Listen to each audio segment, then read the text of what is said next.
You're very welcome back. Now, his healer was in with us yesterday. Now, he's just announced his retirement. We are, of course, talking about the Lord of the Dance, Michael Flatley. Yeah.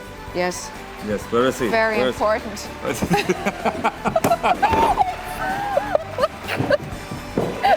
What is? You'll never dance again after that.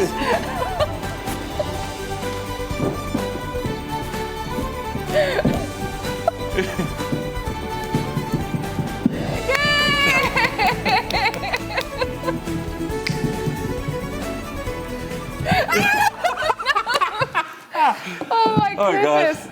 Hello. Here be Jesus.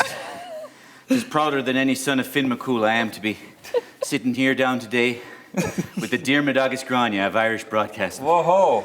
Canary on Boherlet, I'm delighted to have arrived here. It's so great to see you. I just slalomed up here on my cartwheel. 57 rooms of Castle Hyde.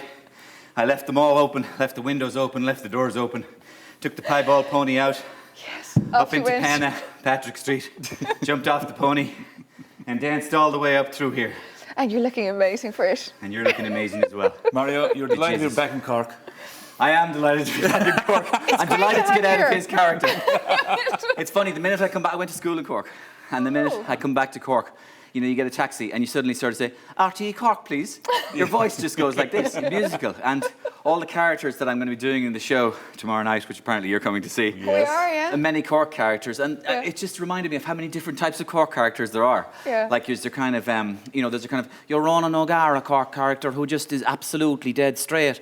And you have absolutely no idea what he's saying because he has radioactive levels of sarcasm. So he can actually compliment you, but you don't know if it's a compliment or an insult. So like you're one of the best presenters I've ever seen, Dáithí, in my life, like, and you think, really, what is he doing? Is he taking the piss out of me completely? And then yesterday, Roy Keane's story happened to us. Yes. It's like we went into the Kingsley Hotel and the waiter, Tom, the young waiter, said, you wouldn't believe it, Roy Keane was in here half an hour ago. And we go, come on, are you serious? And I said, yeah. He said, yeah, Roy Keane was in here. And he said, can I have a photo with you? And Keane went, I'm with my mother and father. Why would I give you a photo? Why would I give you a photo? Give us something to eat. And the waiter went, would you like a prawn sandwich, right? And I was like, do you know how many times a week I hear that? Do you know how many times a week I hear that? So Keane had a fit in the thing. And then there's like, you know, your little gossipy sort of voice, like, you know, the Brendan O'Connor kind of thing, you know. Whereas like the little Cork, that's kind of gossipy Cork. So you feeling all right, Maura? Yeah, you're looking well, like, you know, Dáithí, you're good. Like, taking care of yourself, like, you know, eating there every day, twice a day, 3 times a day. Little corset around the neck there, yeah. Nice, but so that's kind of, so all these Cork little voices are going into my head. And I know there's an extra date here. Oh no, there's 5 nights. Oh, 5 extra nights. And five extra nights. Oh my, and is that because like your Cork deepness is coming out and you're coming back to your roots? Cork is embedded in me like a terrorist cell. It's a great thought, and I can imagine. Don't say that. I can imagine people though here loving you when you get into all these mad Cork characters. I don't know. There is something in seriously. it is because there is something in the air in Cork. Ever since we started coming to Cork to do shows, all these tickets sold out first, and the response has always been amazing. And I said one day I would do a tour where I started in Cork upside down and then go up to Dublin. So this is the tour. The first night is in Cork, and I'm so proud to have that. We're so joyous we'll be there. And Dáithí's in the show. Is he in the show again? Dáithí's always in the show, but Dáithí doesn't really speak in English, but he's talking there. But you already know what he's saying, is just slipping the earth there and doing it too there. But then if you go down there and you have the back of the back, so you kind of know what he's saying, but you never really know what he's getting it. But then you have the teeth there and you have the washing the there, but you never do it. But he did it. Stick. I didn't say anything about pregnant. Please translate. I didn't say the which cat in child, but then you did the back of the thing and it'd be a squipe. But if you can't understand a word, forget about it. Like. No, but I think it's amazing. I've never thought I'd have to chew you together. And everybody just laughs because it was very funny. See, that's it. Everyone laughs. He's brilliant. He is absolutely fantastic. And he is a Shanachie, you know that. Well, I sit beside him every day. I know he's a Shanachie. We have spent nights with him in places like Agadow Heights Hotel, and he'll come here. And 2 hours later, we're going, I understood everything he said. It's incredible. He's speaking in tongues. He's like a Native American Indian. Yeah. It's like, you know.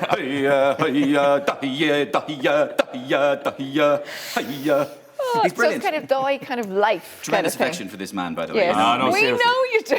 You were talking about a tremendous human being, Tony Fenton, there a while ago. I thought you were talking about him. Not being sarcastic, but Tony's but Dáithí is not far from being in that kind of ilk. I wouldn't say that to his face now, because he'd get embarrassed. But a real lover, a real liver of life, and a real sort of devourer of experiences. Devourer of food in the kitchen. And that was Tony. Tony was a devourer of experiences. I was witness to his only ever hole-in-one in golf. No. Yeah, he had a hole-in-one in 16 in Carton House. And I remember standing on the tee and I went, Tony, how do you play this hole? And he went, just aim for the trees, dude. Aim for the top of the trees. So Tony aimed for the trees and it went up in the sky and we didn't see the ball come down. I went, Tony, I think that's in the lake. And he went, let's just go down and see. So we couldn't find the ball. And Tony went, let's try this one. And he had a look in the hole and it was there. No it way. went straight in the hole. No and I had to sign this form going, witness to Tony's hole-in-one and everything. And you know what? It's funny because Ian and yourself, of course, go back. And I was just trying to think, how long since you started Gift Grub? It was the first Tuesday in May 1999. Oh my God. And so it was 17 years ago. That's and so it featured mad. the adventures of Bertie Ahern, Yeah. who had just been Taoiseach for only a year and a half. Of course. So this was in the age of Tony Blair, Bertie Ahern, and all this sort of stuff. And it was kind of a cookery segment. It was. thing. It Yeah, was. yeah, Basically, we imagined that Bertie was too cute to want to be interviewed by Ian on his show, but that the punters would love if Bertie was cooking something every day with a celebrity. And that's, Right. of course, the era of Westlife and all Yes, this sort of stuff. yes. Oh, I'm just happened to be photographed here beside an international pop star. Like, fancy giving me a vote? And that's what it was all about. And Blair was the same, absolutely, Noel and Liam. Fantastic. It was like these rock and roll Taoiseach and rock and roll prime ministers. And now here we are back again in the whole kind of strangeness of where are we? We're in this That's right. vacuum of Taoiseachless life. It's caretakers and zombies. It is. It's just, I'm roaming the night without a job, without somebody to get my teeth into The Walking Dead. It's like some sort of bizarre ballroom of romance. Enda wants to dance, even though he's very, very, very tired, but I'd still dance. I don't want to dance at all, because the last time I danced, I trampled over everybody's feet. Jerry wants to dance, but he only wants to dance on his own. So he doesn't actually want to dance with that. Sorry, I didn't interrupt you, Dáithí. Please don't cut across me. Sinn Féin are very well respected down in the Kerry region, and I would hasten to add that you shouldn't interrupt me. But he would... he doesn't want to dance on his own. Yeah, so it's a peculiar situation at the moment. We don't know where we're going to go. Something's probably happening today. They're in the Dáil today. Yeah, they are, yeah. But And they've been nobody knows announced it's going to be Taoiseach. It could be Joan, it could be Jerry, it could be, it could be Pascal Donoghue. Pascal Donoghue would be a great Taoiseach because at least all his sentences would be positive at the end. 7-1, 7, 7-2 is 14, 7-3 is 21, 7-4 is 28, 7-5 is 25, 7-6 is 42, 7-7 49, 7-8 is 56. He's the best boy in the class. Slap me because I'm going down. Shut up, Pascal. And if I wasn't going to be Taoiseach and my voice didn't go up like that, I'd make John Dáithí Taoiseach. Now we have it. There's one And for the first party. lady. There's one for the party.